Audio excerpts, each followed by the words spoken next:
Hello बच्चों, मैं रंजन वर्मा कृता कोचिंग में आपका स्वागत है। आज से हम शुरू कर रहे हैं कक्षा 10 एनसीईआरटी मैथमेटिक्स को। ये पहले लेसन का प्रश्नावली 1.1 है। इसके अलावा कक्षा 9, 11 व 12 के भी एनसीईआरटी मैथमेटिक्स की वीडियो अपलोड की जाएंगी। तो चलिए शुरू करते हैं। हमारा पहला क्वेश्चन है, निम्नलिखित संख्याओं का एचसीएफ ज्ञात करने के लिए यूक्लिड विभाजन एल्गोरिथम का प्रयोग कीजिए। तो पहले ये जान लेते हैं कि यूक्लिड विभाजन एल्गोरिथम है क्या चीज़। आपने पढ़ा होगा एक सूत्र भाज्य बराबर भाजक गुणे भागफल प्लस शेषफल, भाज्य बराबर भाजक गुणे भागफल प्लस शेषफल। इसी को ही विभाजन एल्गोरिथम कहा जाता है। इसको हम शॉर्ट फॉर्म में लिखते हैं, ये बराबर बी क्यू प्लस आर, जहाँ पर ये भाज्य है, बी भाजक है, क्यू भागफल है और आर शेषफल है। इस तरह से इसको लिखा जाता है। अब इसमें जो एचसीएफ निकालना है उसको हम विभाजन एल्गोरिथम विधि द्वारा निकाल सकते हैं। पहला क्वेश्चन दिया हुआ इसमें 135 और 225, 135 और 225 दिया हुआ है। तो 225 को हम 135 से भाग करेंगे, तो इसको अलग भाग कर ले रहे हैं। 135 से भाग करेंगे 225 को। अब 135 का टेबल पढ़ेंगे कि 225 से ज़्यादा न जाने पाए। तो 135 का नम 135 माइनस करेंगे, 5 में से 5 गया 0, 12 में से 3 गया 9, ये 90 बचा। अब इस 90 से भाग करना है 135 को, तो यहाँ लिखेंगे भाग का निशान और 135 यहाँ लाकर लिखेंगे और फिर उसी तरह से भाग करेंगे जिस तरह से 135 से भाग किए थे 225 को। तो 90 का टेबल 135 से ज़्यादा न जाने पाए, तो 90 दूना 180 ज़्यादा हो जाएगा, तो 90 का नाम हो जाएगा 90। माइनस करेंगे, 5 में से 0 गया 5, 13 में से 9 गया 4। अब 45 से भाग करेंगे फिर 90 को, तो ये हमारा अब की बार कट जाएगा। तो 45 दूना ये हो गया 90, यहाँ शेषफल 0 हो जाएगा। एचसीएफ निकालने के लिए तब तक भाग करते रहेंगे जब तक शेषफल 0 ना आ जाए। जो लास्ट बार जिससे कटा था, यानी कि जो लास्ट हमारा भाजक था, वही हो जाएगा एचसीएफ। अब इसको विभाजन एल्गोरिथम के रूप में कैसे लिखेंगे। तो पहला भाज्य हमारा था 225, तो लिखेंगे यहाँ 225 बराबर भाजक 135 था पहले और भागफल था 1, शेषफल बचा हुआ था 90। और दूसरे स्टेप में यहाँ पर है, लिखेंगे 135 भाज्य बराबर, तो यहाँ लिखा जाएगा 135 बराबर भाजक था 90, तो 90 लिखेंगे यहाँ पर।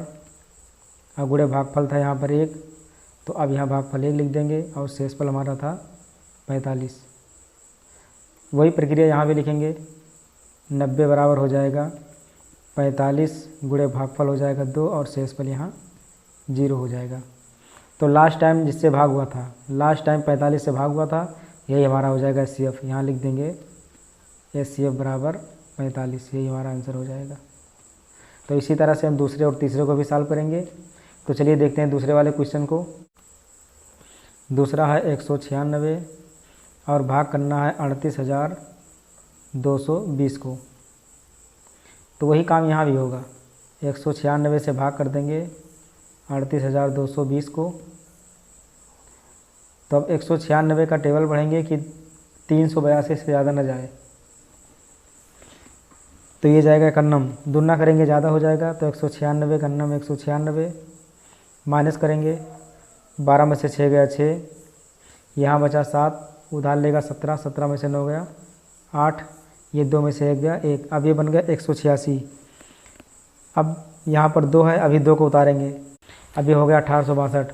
अब 196 का टेबल पढ़ेंगे कि 1862 से ज़्यादा ना जाए, तो ये जाएगा नवैया, यानी 9 टाइम जाएगा ये।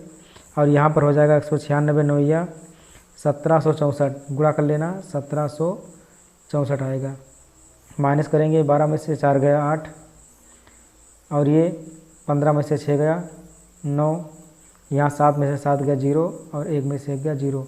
ये बचा 98, अभी 0 है लास्ट में, अभी भी 0 को उतार लेंगे।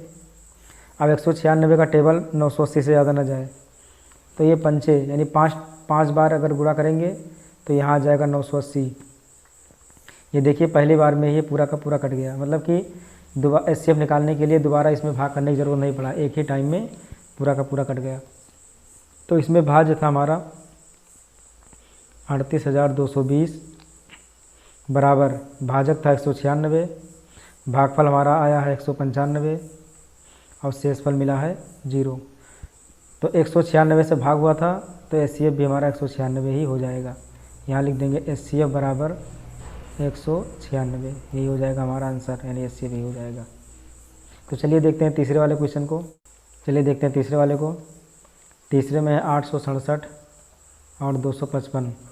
अब 255 से भाग करना है 867 को, तो भाग करेंगे, ये कितनी बार जाएगा, ये 3 आ जाएगा। 255 को अगर हम 3 बार गुणा कराएंगे तो ये 765 आएगा। अब माइनस कर देंगे, 7 में से 5 गया 2, 6 में से 6 गया 0, 8 में से 7 घटाएंगे 1। अब यहाँ शेषफल बच गया 102। अब 102 से भाग करेंगे इस 255 को, तो यहाँ लिखा जाएगा 255।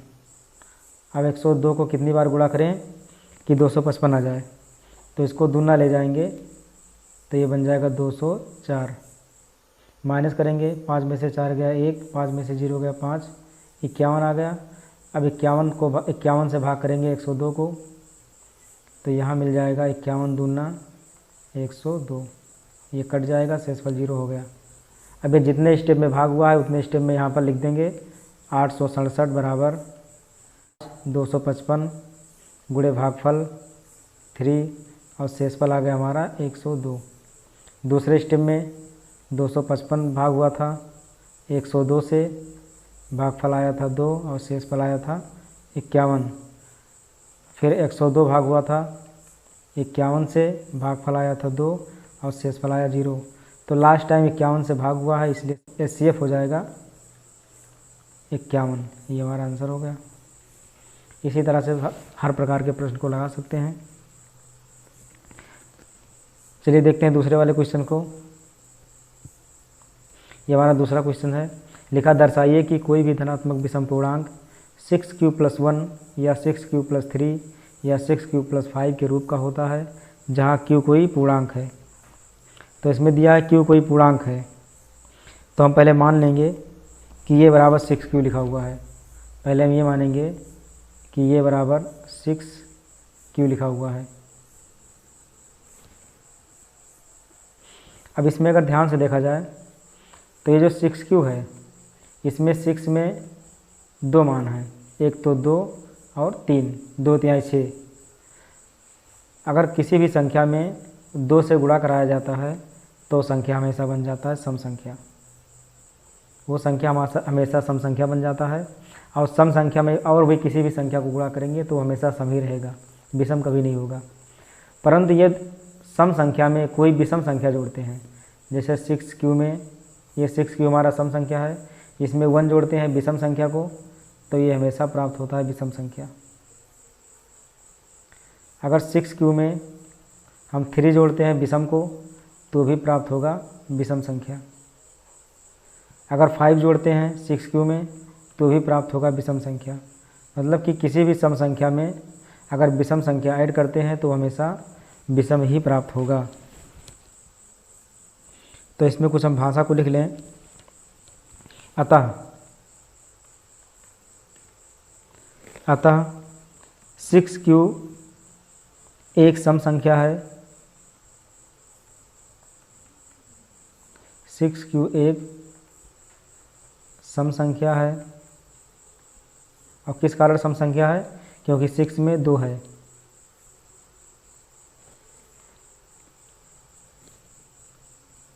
और किसी भी सम संख्या में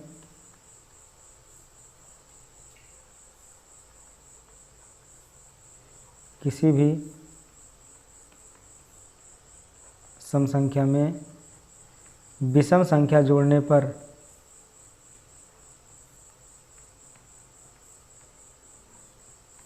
विषम संख्या जोड़ने पर सदैव विषम संख्या ही प्राप्त होती है। विषम संख्या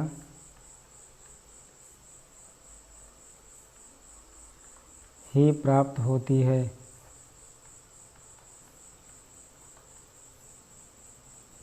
इस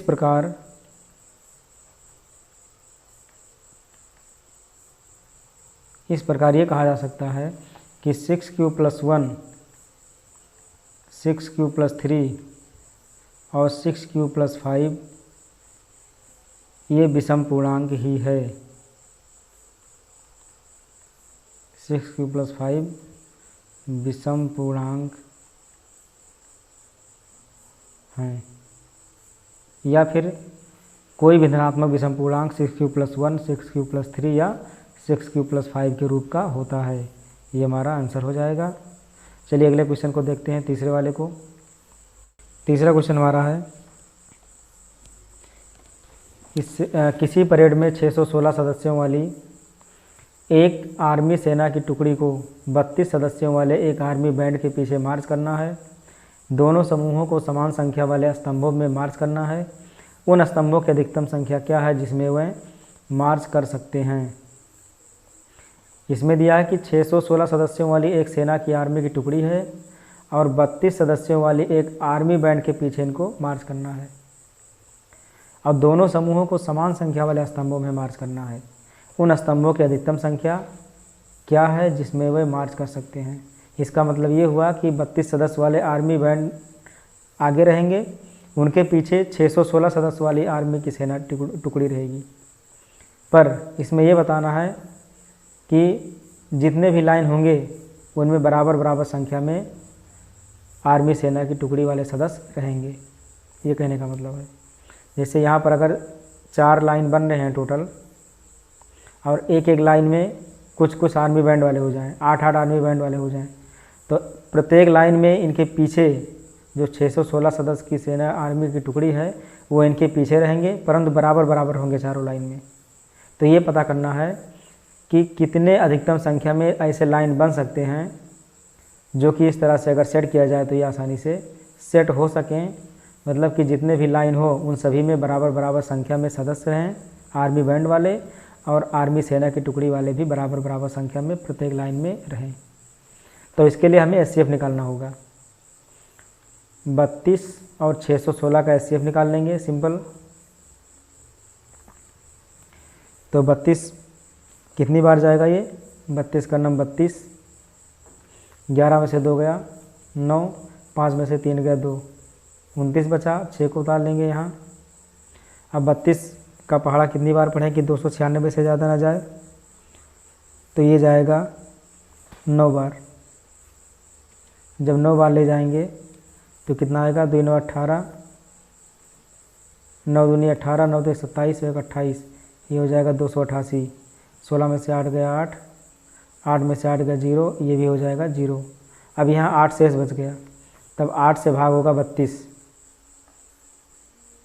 अब ये हो जाएगा 8 चौक 32, ये पूरा पूरा यहाँ कट गया। ये लास्ट में 8 आया था, यही हमारा एचसीएफ हो जाएगा। अब इसको लिखेंगे कैसे, यहाँ लिखा जाएगा 616 बराबर 32 × 19 प्लस कितना शेष बचा था, यहाँ 8 शेष बचा था लास्ट में, तो यहाँ लिख देंगे 8। यहाँ हो जाएगा 32 बराबर 8 × 4 प्लस 0, तो इसका जो एचसीएफ मिलेगा वो 8 मिलेगा। यहाँ एचसीएफ हमारा 8 मिल जाएगा। इसका मतलब ये हुआ कि स्तंभों की जो अधिकतम संख्या होगी जिसमें वे मार्च कर सकते हैं वो हो जाएगा 8। यहाँ लिख देंगे अतः स्तंभों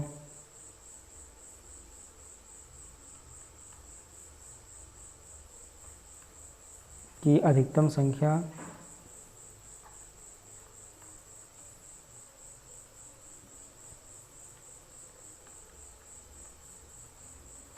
8 होगी।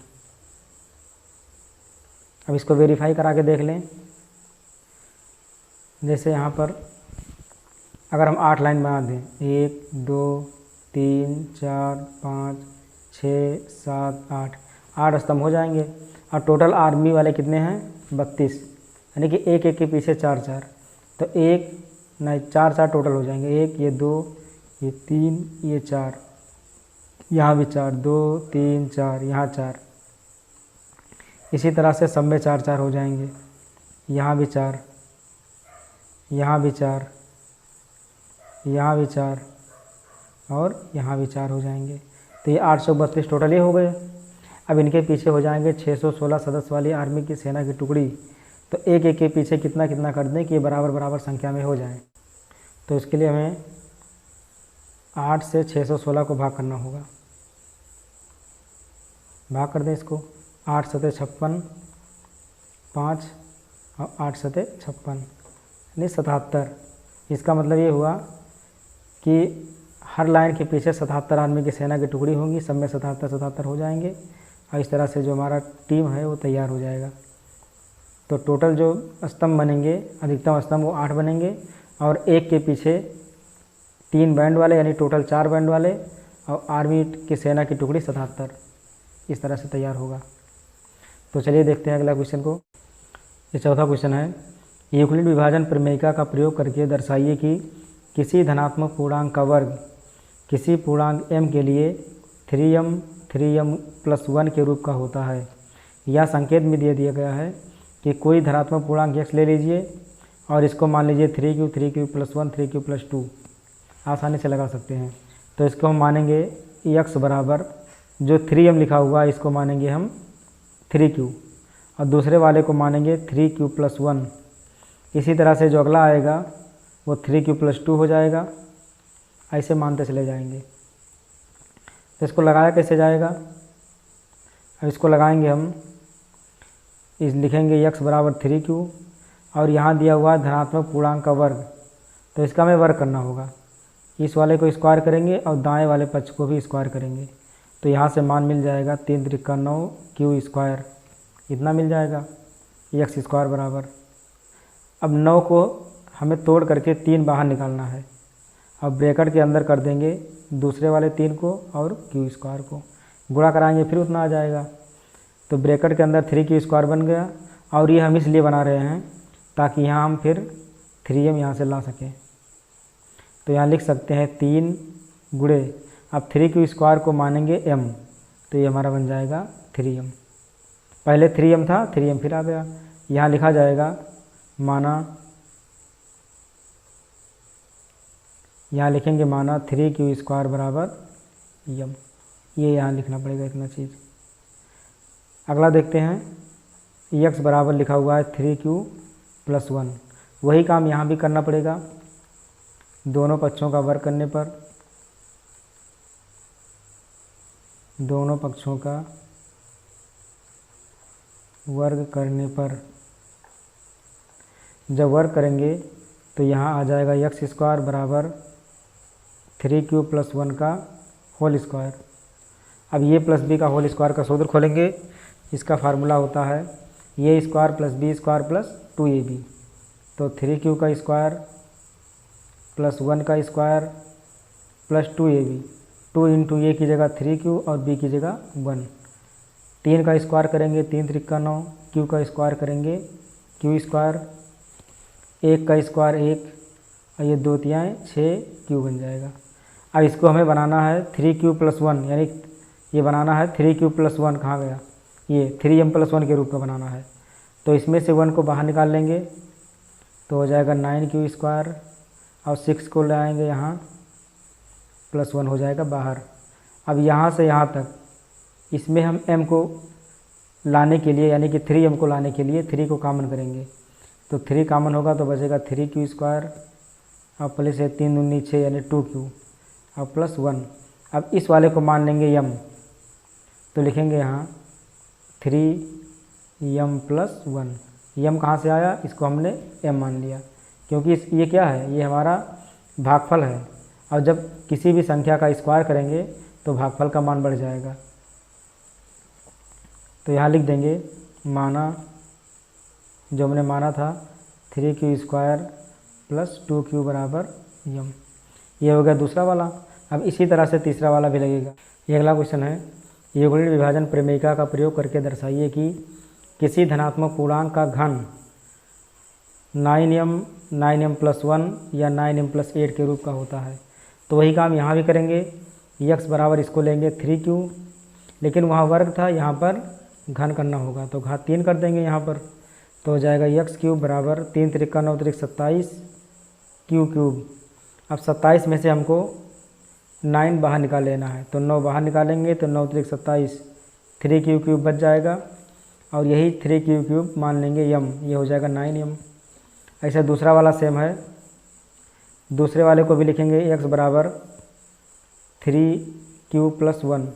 दोनों पक्षों का घन करने पर ये प्लस बी का होल क्यूब का जो सूत्र होता है वो होता है ये cube plus B cube plus 3ab और ब्रैकेट में ये प्लस बी, ये सूत्र लगाएंगे। इसको और सॉल्व कर लें तो ये क्यूब प्लस बी क्यूब, इसको गुणा कराएंगे तो हो जाएगा 3a² b और प्लस 3ab²।